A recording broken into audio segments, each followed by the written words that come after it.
decía, ya Dani ha introducido lo que vamos a ver en esta tarde.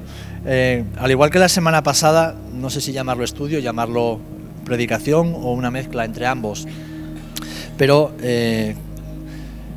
estando a las puertas de un año más de la Pascua o de la Semana Santa, o para los musulmanes ya el tiempo de Ramadán, de celebración, que en este año prácticamente van coincidiendo unos con otros, el Señor ponía en mi corazón una frase que hace ya muchos años compartí con la iglesia, no recuerdo si aquí o cuando estábamos en Asturias, y tiene que ver con la última semana de Jesús.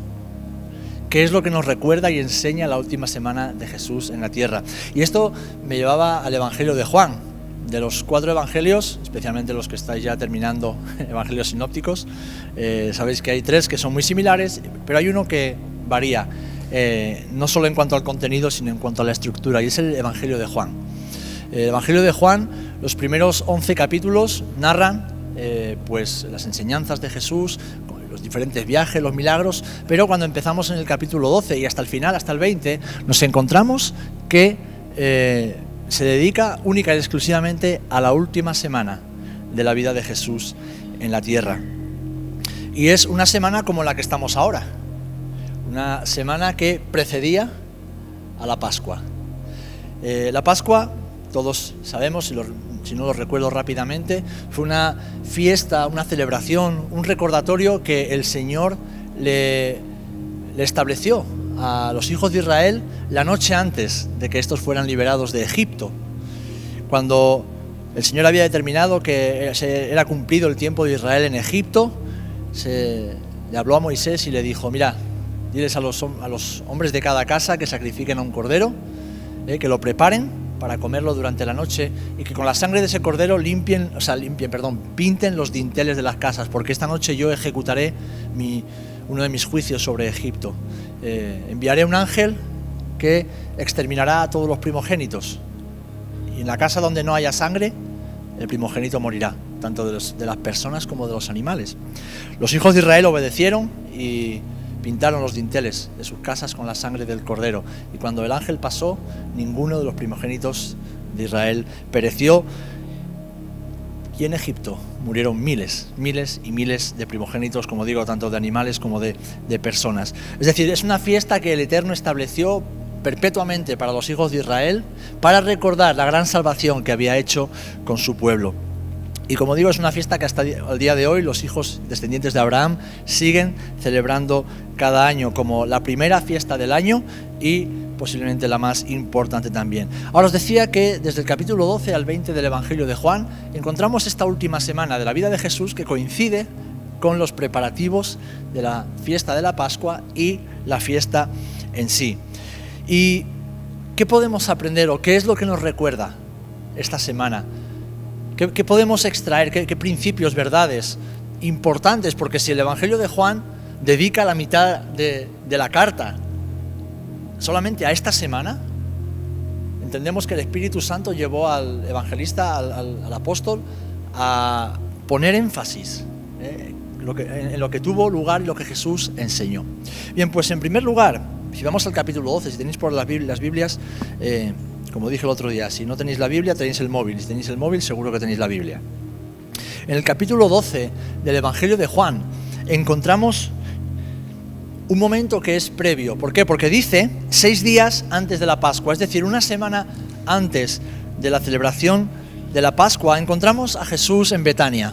Betania era una localidad, una aldea muy cerquita, a pocos kilómetros de Jerusalén, al otro lado del monte de los Olivos, donde Jesús tenía amigos y lugar donde él solía detenerse a descansar y también a predicar el Evangelio. Y el Evangelio de Juan, capítulo 12, nos dice que Jesús, 6 días antes de la Pascua, fue ungido en Betania. Estaba en casa, estaba en ese lugar donde Lázaro había resucitado, o el Señor lo había resucitado tiempo atrás, y Marta y María le preparan una cena. Los amigos de Jesús estaban con él, incluido Lázaro, y vemos que María quiebra un perfume. quiebra un perfume y lo derrama sobre Jesús. Dice que de nardo puro, ¿vale? De mucho precio. Posiblemente fuera la posesión más valiosa que tenía María. Y lo derrama sobre Jesús. Bueno, todos conocemos la historia. Jesús pues se siente honrado y ve algo profético en ese acto. En cambio, sus discípulos se enfadan. Decían que podían haber usado ese dinero para los pobres. Y bueno, pues la hipocresía a veces del ser humano, ¿verdad? A los pobres los tendréis siempre, dinero lo tendréis, pero queréis usar esto para... Cuando lo que esta mujer está haciendo es para preparar el cuerpo de Jesús para la sepultura.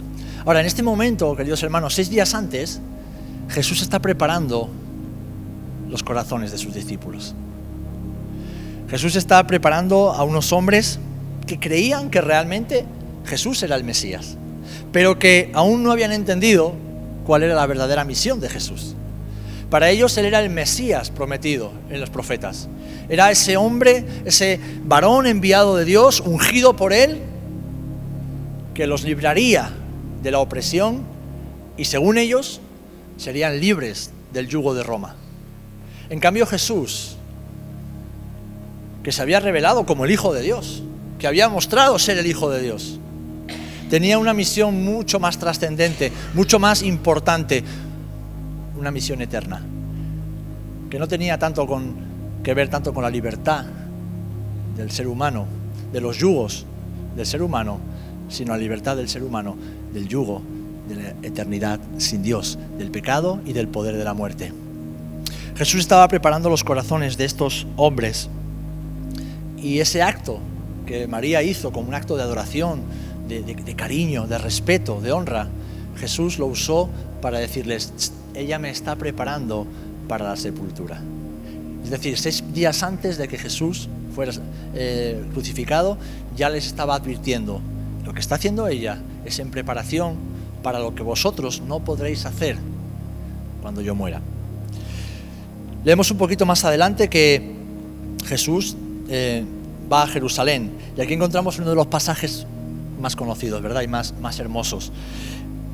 Entra en Jerusalén y lo hace montado en un asno, en un pollino hijo de asna, como nos describe la Escritura. Y vemos a las multitudes que estaban llegando a Jerusalén ya para celebrar la Pascua, para prepararse para esos días de celebración, que cuando viene el Nazareno lo aclaman y gritan poniendo mantas en el suelo y las palmas de las palmeras en el suelo: Hosana al Hijo de David, bendito el que viene en el nombre del Señor. Eran declaraciones proféticas mesiánicas, eran declaraciones de alguien que era reconocido como rey y como ungido de parte del Señor, porque decir Hijo de David no es solamente porque venía de la descendencia de David, sino que tenía una proyección mucho más allá, mesiánica y enfocada hacia el futuro reinado sobre la nación de Israel. Jesús entra como un rey en Jerusalén, pero fijaros, cumpliendo la profecía de Zacarías, entra como un rey humilde, montado sobre un pollino, y además muy cercano a los que lo aclamaban.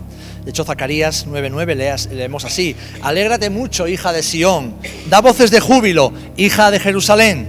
He aquí tu rey vendrá a ti, justo y salvador, humilde y cabalgando sobre un asno, sobre un pollino hijo de asna. Esta profecía fue dada 400 años y pico antes de que Jesús la cumpliera. Y Jesús la cumplió tal y como fue anunciado.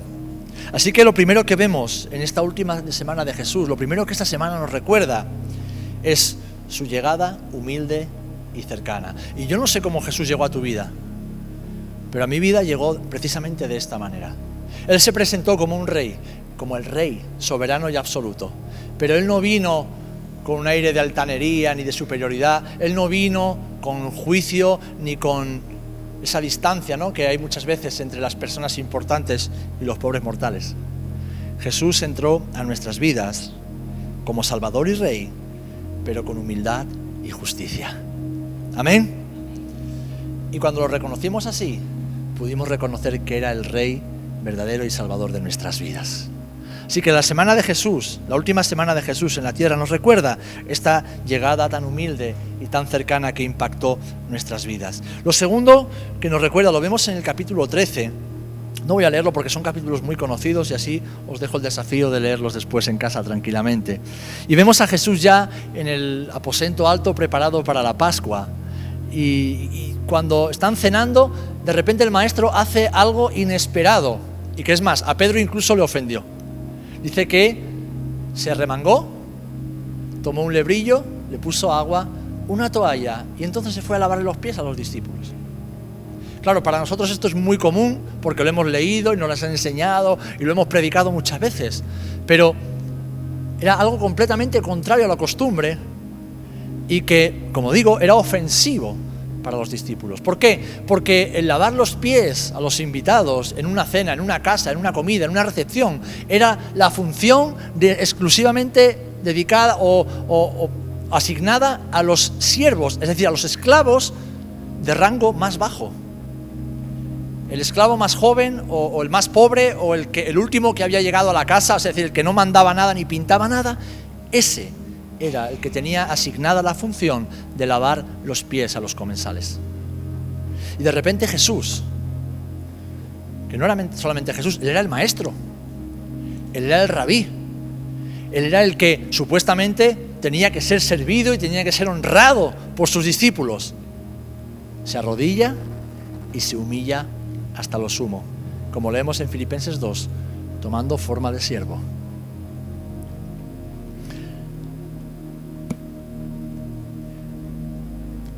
Pedro se molesta y le dice: no, Señor, no, tú no me tienes que lavar a mí, soy yo el que te los lavo a ti.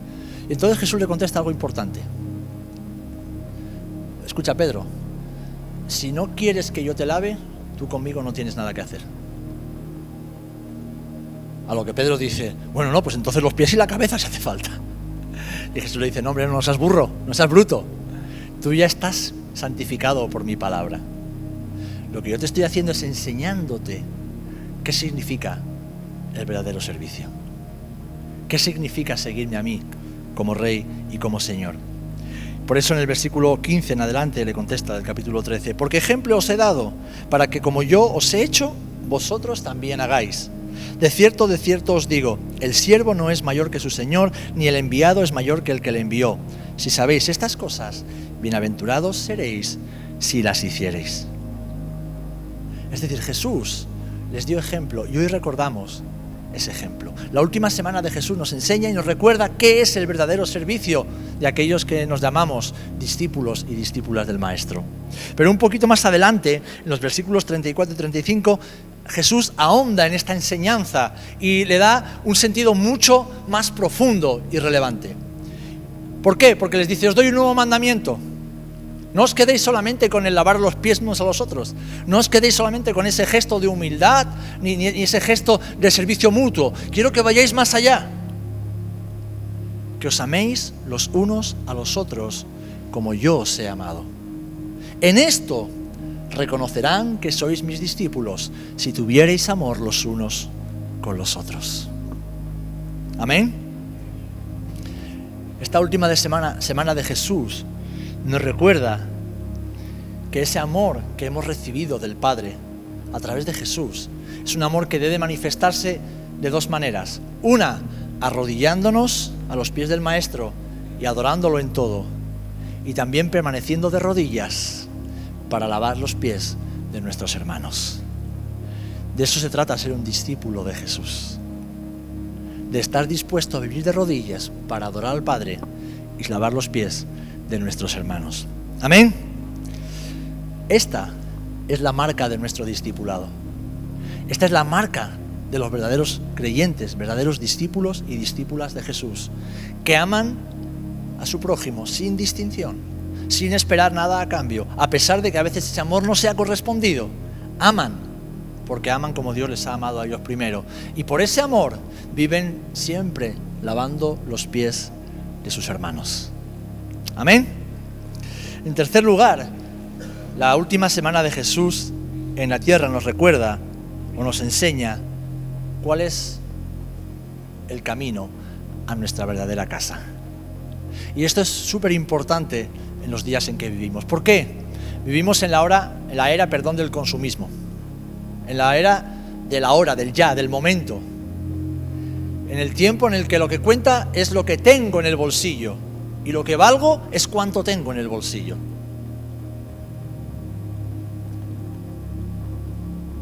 Vivimos afanados por conseguir bienes materiales que muchas veces no necesitamos, que nos agobian, que nos ahogan, que no nos satisfacen y para los cuales debemos trabajar y trabajar y trabajar y trabajar.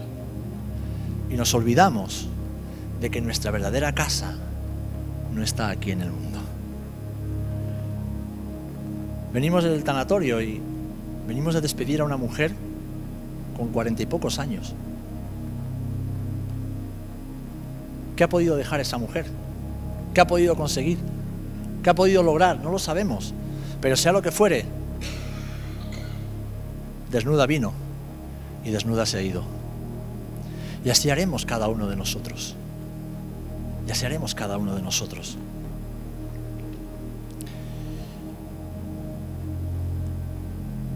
Todos conocéis a Alejandro Magno, ¿verdad? Ese gran conquistador que a los 33 años había conquistado prácticamente todo el mundo conocido. Era un hombre rico, un hombre poderoso y un hombre que en la flor de la vida enfermó y murió. Y antes de morir pidió 3 cosas y dijo: quiero que mis médicos me entierren. Quiero, además, que todos mis tesoros sean arrojados a las calles. Y que cuando me entierren con las manos abiertas, los brazos abiertos. Y claro, la gente le preguntaba: pero Alejandro, ¿qué peticiones son esas? ¿Qué cosa más rara? Y dice: es que quiero que entendáis que los médicos, por mucho que puedan hacer, por mucho que puedan descubrir, por mucho que puedan intentar retrasar el momento de la muerte, nada pueden hacer cuando la muerte llega. ¿Por qué quieres tirar todas tus riquezas? Dice: porque cuando llega la muerte, las riquezas no valen para nada. ¿Y así con los brazos? Dice: porque vine desnudo. Y desnudo me voy a ir con las manos vacías. En este capítulo Jesús le revela a sus discípulos uno de los secretos mejor guardados. Ellos estaban preocupados porque ya una semana antes les dijo: me están ungiendo para la sepultura. ¡Wow! Ahora el Señor les está diciendo que tienen que aprender a servir de una manera mucho más radical y más profunda de lo que habían hecho hasta ahora, siempre por medio del amor. Y Jesús empieza a mostrarles en esta primera parte del capítulo 14 que todo lo que ellos hagan no será para sembrar en esta tierra, sino para recoger en el cielo. Leemos en el capítulo 14 y fijaros lo preocupados que estaban, que Jesús les dice: hey, no se turbe vuestro corazón, no os preocupéis, no os agobiéis. Estoy convencido de que el maestro ya veía las caras de susto después de todo lo que les había estado enseñando en esos últimos días, y los veía turbados, los veía agobiados. Dice: no se turbe vuestro corazón, ¿creéis en Dios? Creed también en mí. En la casa de mi Padre muchas casas hay muchas casas. Si no fuera así, yo os lo hubiera dicho.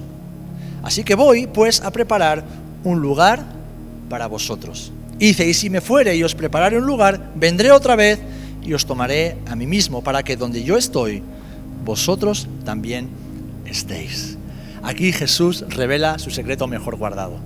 Hey chicos, no os preocupéis, porque yo me voy a ir, pero me voy a ir por vuestro bien, porque voy a preparar un lugar, os voy a preparar la casa de la cual vais a disfrutar toda la eternidad. Ahora, las dudas llegaron de repente, y Tomás, que era el más incrédulo: vale, Señor, pero no sabemos a dónde vas, ¿cómo vamos a saber cómo ir? A lo que Jesús le responde: Tomás, tú conoces el camino. Si me conoces a mí, conoces el camino. ¿Por qué? Porque yo soy el camino, yo soy la verdad y yo soy la vida. Así que Jesús en ese momento les está recordando o enseñando que su verdadera casa está en el cielo y que el camino para llegar a esa casa es Jesús mismo. Y hace un instante estábamos orando, ¿verdad? ¿Cuántos millones de personas intentan llegar al cielo por medio de sacrificios humanos, por medio de esfuerzos, por medio de penitencias, orándole a estatuas, saliendo en procesiones, tal vez haciendo largas caminatas, quién sabe dónde, presentando ofrendas, flagelándose? Y no son conscientes de que nada de eso ni es necesario, ni es requerido, ni es suficiente. El único camino para llegar a la casa del Padre se llama Jesús. Y ese camino sigue abierto. Y es lo que Jesús les estaba enseñando. Así que en esta última semana de Jesús, y es como si hoy estuviéramos dentro de esa semana, recordamos que nuestro verdadero hogar, queridos hermanos, no está en este mundo. Trabajemos duro, esforcémonos, dejemos una buena herencia o legado a nuestros hijos si es que el Señor nos lo permite, pero recordemos esto: nuestra verdadera casa, nuestra patria, nuestro hogar, nuestra herencia no está aquí en la tierra. Lo que aquí edifiquemos, aquí se va a quedar, pero lo que edifiquemos para el reino de Dios, eso permanecerá para siempre. Ahora, ese hogar no lo estás construyendo tú. Jesús dijo que Él está preparando un hogar para cada uno de nosotros. Así que ese hogar Jesús lo compró por ti. Él pagó la hipoteca. ¿Y sabéis cuál fue el precio de la hipoteca de tu casa en el cielo? La vida de Jesús. El precio de la vida, el precio de la casa fue la vida del Maestro. Un hogar al que solo podemos llegar por medio de Él. Pues, queridos hermanos, la última semana de Jesús nos recuerda que Jesús es nuestro hogar y además Él es el camino. Amén. Qué bonito, ¿verdad? Ahora, lo cuarto que vemos en esta última semana de Jesús es algo maravilloso, que ya había sido preanunciado incluso en el Antiguo Testamento. Lo vemos en la segunda parte, o el capítulo 14, la segunda parte, desde el versículo 15 en adelante hasta el capítulo 17. Son varios capítulos donde el Señor enseña, y entended que estamos dentro del contexto de la última cena. Todo esto que está registrado aquí, Juan lo desarrolla mucho más que el resto de los evangelistas, y son las enseñanzas de Jesús durante el tiempo de la última cena. No fue solamente un tiempo de comer y de beber, fue un tiempo donde Jesús les dio las últimas enseñanzas e instrucciones para que sus discípulos, cuando Él ya no estuviera, ellos no lo sabían, pero en unas pocas horas Jesús les sería arrebatado. Y quería que en sus mentes estuviera bien fresco lo más importante que Jesús deseaba que ellos guardaran en su corazón, para después dejárnoslo a nosotros. Vemos en esta segunda parte que de repente el Señor cambia de tema. Pasa de estar hablando acerca de esa morada celestial, acerca de ese camino que Él es, al Espíritu Santo. ¿Por qué? Porque yo creo que Él ahora sí era muy consciente de la turbación que había en el corazón de sus amigos. Qué turbación, qué desconsuelo, qué confusión podrían tener estos hombres que lo habían dejado todo para seguir a Jesús. Pensad que estas personas habían dejado su hogar, su familia, sus trabajos, su seguridad, su vida, para seguir a Jesús. Y ahora este Jesús, el cual habían reconocido como el Mesías, decía que se iba. ¿Os podéis imaginar? Yo, mientras estaba preparando esto, he querido de alguna manera ponerme en el lugar de los discípulos, y se me ponía la piel de gallina. Toda la esperanza de esos 12 hombres estaba puesta en Jesús. Habían apostado toda su vida a esa carta, no tenían otra, no había un plan B. En sus mentes, en sus corazones no había un plan sin Jesús. Para ellos Jesús iba a estar hasta que todos se murieran, porque como Él era Dios, Él iba a estar siempre. Él los iba a defender, Él iba a seguir machacando a los religiosos, Él iba a seguir sanando, haciendo milagros, resucitando muertos, hasta el día en que decidiera manifestarse como el Mesías prometido y acabar también con los romanos. Esa era la mente, esa era la idea de los discípulos de Jesús. Y de repente Jesús, en la flor de la vida, cuando unos días antes multitudes lo habían aclamado por fin como el Rey prometido, en ellos todavía resonaban los ecos de esas aclamaciones: Hosana al Hijo de David. Pensad que esos hombres habían visto cómo a Jesús lo perseguían, lo amenazaban de muerte, intentaron despeñarlo en Nazaret, decían que era un bastardo, rechazaban su mensaje, decían que estaba poseído por un demonio. Todo eso lo habían vivido ellos con Él. Y por fin todo el mundo había reconocido, se había dado cuenta de que su maestro, su rabino, uno entre miles que había en Israel, era el Mesías. ¿Os imagináis la expectativa que esto habría generado en los corazones de estos hombres? Por fin vamos a haber cumplido nuestros sueños. Roma será derrotada e Israel será una gran nación con el Mesías sobre el trono. Y de repente les dice: chicos, yo me voy. Yo me voy. No se quedaron solamente con la cara partida, se quedaron con el alma deshecha. Y Jesús se dio cuenta. Y entonces cambia la dirección de la conversación. Y les dice: hey, ¿me amáis? Muy bien, pues guardad mis mandamientos.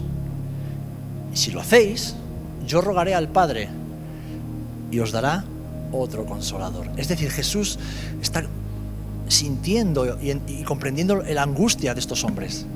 ¿Y qué les promete? El consolador.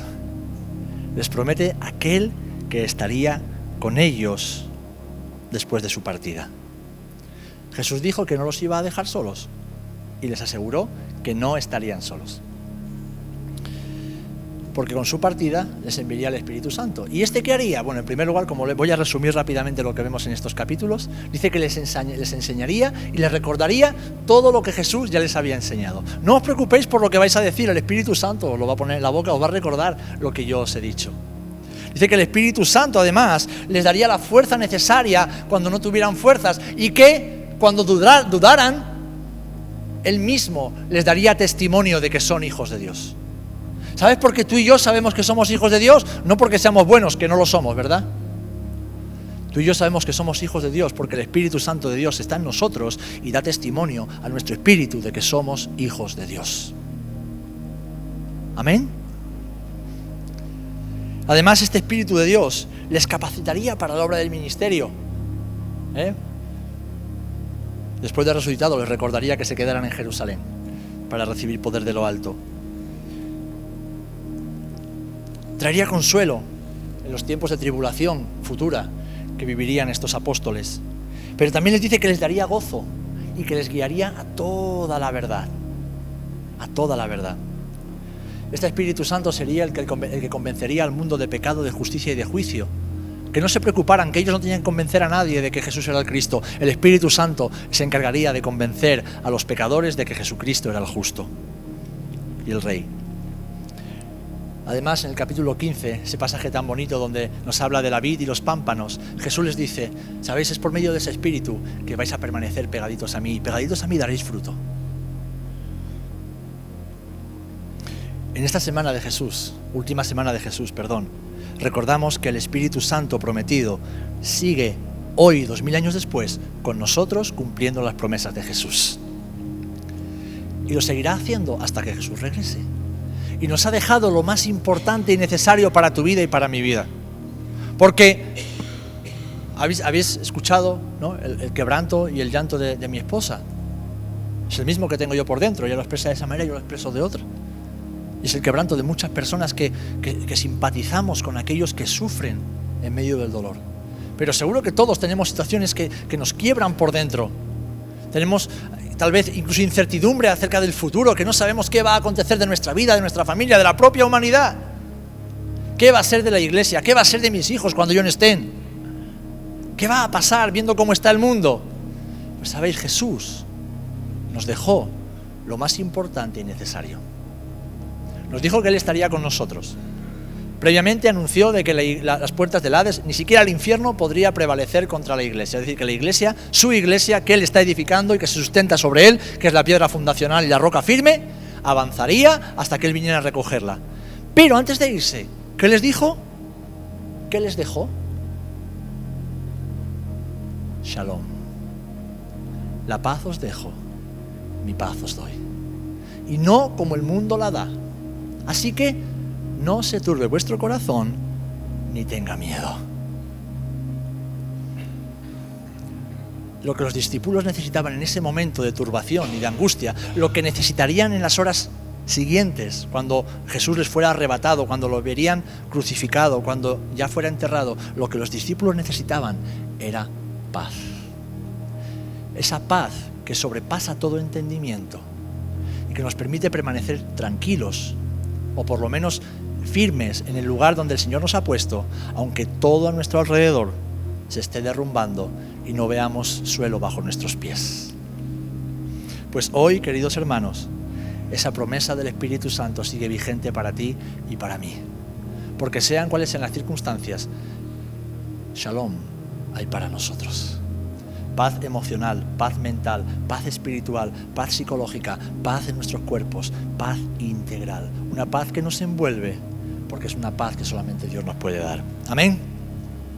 La última semana de Jesús nos recuerda algo fundamental y central en la historia de Pesaj y de la Pascua.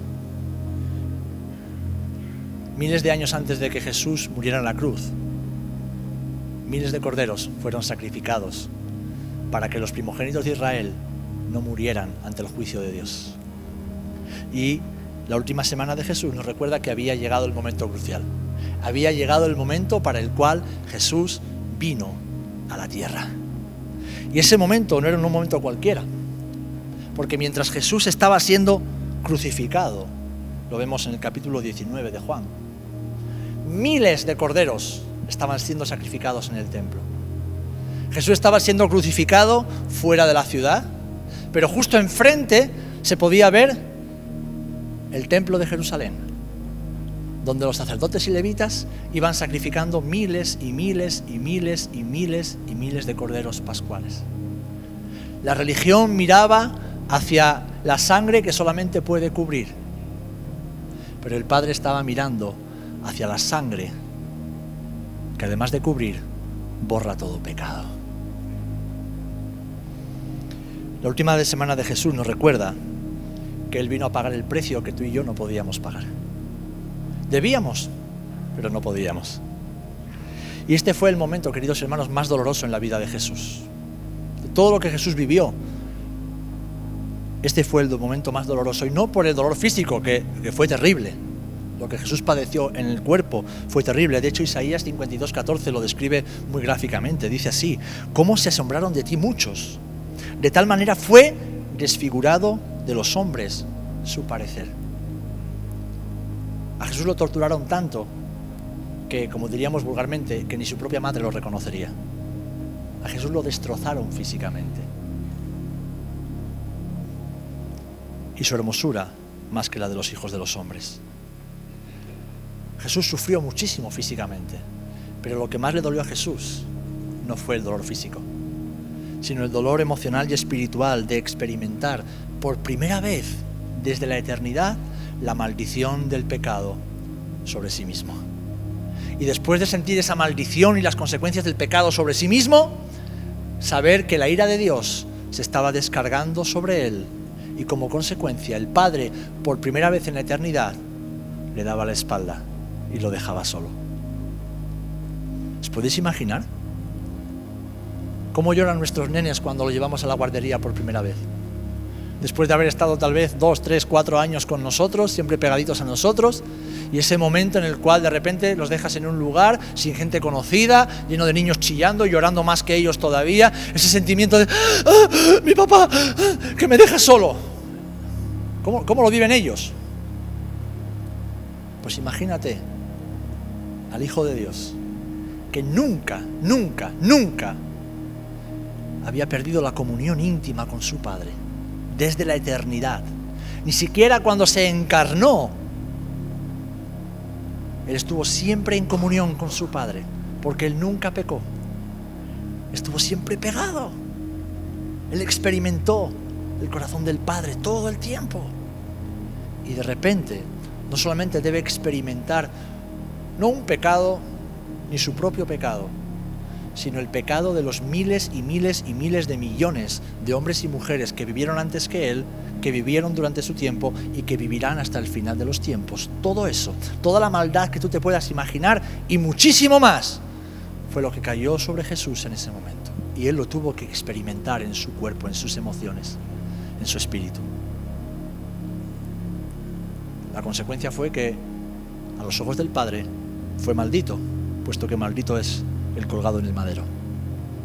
Y por esa maldición el Padre tuvo que separarse de Él por un tiempo. y derramar su ira sobre él. Por eso fue que Jesús duró tan poco tiempo sobre la cruz. Si no, hubiera podido estar 1, 2, 3 días como cualquier otro crucificado. Y en pocas horas, en menos de 6 horas, el Señor entregó el Espíritu. Jesús experimentó, y esto nos recuerda su última semana, lo que tú y yo jamás vamos a experimentar. Desde el momento en que tú y yo conocimos al Señor, lo reconocimos como Señor y Salvador de nuestra vida, le pedimos perdón por nuestros pecados y entramos a formar parte de su familia, tú y yo sabemos que el Padre nunca, nunca, nunca nos abandonará. El Padre nunca nos dará la espalda. Incluso cuando tú y yo le demos la espalda, que lo hacemos en ocasiones, el Padre no nos dará la espalda. Porque por los méritos de Jesús en la cruz, tú y yo tenemos siempre acceso libre al Padre. Por lo que Jesús padeció, tú y yo nunca padeceremos esto. Y sabéis, estas fueron las horas más oscuras en la historia del universo. Nunca antes, hasta ese momento, ni hasta en el futuro, habrá horas tan oscuras. ¿Sabéis por qué? Porque el mismo Dios, Señor y Creador del universo estaba siendo asesinado por su propia creación.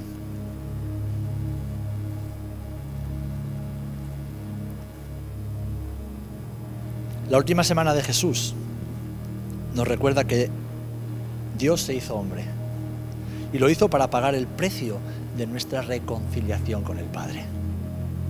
Lo hizo porque si no estábamos perdidos. No había otra forma, no había otra manera de hacerlo. Hoy recordamos que esa muerte fue necesaria para que tú y yo tuviéramos vida eterna. Amén. Y fue una muerte por amor. A Jesús, como él mismo dijo, no lo obligó nadie, no lo forzó nadie. ¿Recuerdan el momento de Getsemaní? Cuando Pedro quiso ser torero. Saben que Pedro fue el primer torero de la historia, ¿no? Primero que cortó una oreja. El pobre Malco pagó las consecuencias de la mala leche de Pedro. Jesús, ¿qué le dijo? Dice: Pedro, guarda tu espada. ¿Tú no sabes que los que viven por la espada morirán? Ahora, ¿no piensas o no crees tú que yo no podría pedir a mi Padre que mandara aquí unas cuantas legiones de ángeles? No recuerdo cuántas dijo, pero el número de ángeles aproximado sería suficiente como para destruir parte del universo entero. O sea, Jesús está diciendo: si yo envío aquí a los ángeles de mi Padre, se acaba el problema para siempre. La raza humana desaparece y yo no tengo que pasar por la cruz. Pero ese no es el plan, Pedro. El plan es que yo pase por la cruz para que esta humanidad no se pierda, sino que sea reconciliada con el Padre. Así que esa muerte fue necesaria para que tú y yo hoy podamos mirar al cielo y decir: gracias, Padre. Y podamos decir: Abba, Padre, gracias. Que tú dejaste a un lado a tu Hijo para que tú y yo ahora podamos ser uno. Y todos nosotros, como su familia, sus hijos, su cuerpo, nunca, nunca, nunca seamos abandonados por Él. Amén. Y lo último, habría muchas cosas más, pero no tenemos más tiempo, que vemos y que nos recuerda esta última semana de Jesús, es la victoria. La victoria sobre la muerte y la victoria sobre el pecado. ¿Por qué? Juan capítulo 20, hemos llegado ya casi al final. Juan capítulo 20. La señal de Jonás se cumplió. El Hijo del Hombre fue sepultado y estuvo 3 días en la tumba. Y en ese tiempo el Hijo del Hombre hizo muchas cosas. Y la más importante de todas fue bajar a lo más profundo de la tierra. Fue descender a las profundidades, como dice el texto de Pablo. Fue anunciar el Evangelio a los cautivos. Fue decirles a todos aquellos que habían estado esperando por Él durante miles de años: ¡hey! Lo he conseguido. Lo he conseguido. Y es más, vengo con un compañero, el ladrón que estaba a su derecha. Alguien que había sido malo toda su vida. Alguien que no se merecía en absoluto la misericordia y el perdón de Dios. Pero en el último instante fue capaz de reconocer a Jesús como el Mesías prometido. Y entonces, ¿qué le dijo Jesús? Hoy bajamos tú y yo ahí abajo, pero ya no vas a bajar a un lugar de oscuridad y de sufrimiento, vas a bajar a un lugar que yo voy a alumbrar con la luz de mi propia persona. Y dice que Jesús llevó cautiva la cautividad, le robó el poder a la muerte y venció el poder del pecado sobre la vida del ser humano. Llegamos al día más grandioso, más importante y más glorioso de toda la historia del universo. Hermanos, 3 días antes fue el día más oscuro, más triste, más trágico en la historia del universo. El Creador siendo asesinado por su creación. Lo que no sabían los enemigos del Señor era de que esa muerte era necesaria para que 3 días después naciera el día más glorioso y trascendente de la historia del universo, donde el poder de la muerte y del pecado fueron quebrados para siempre.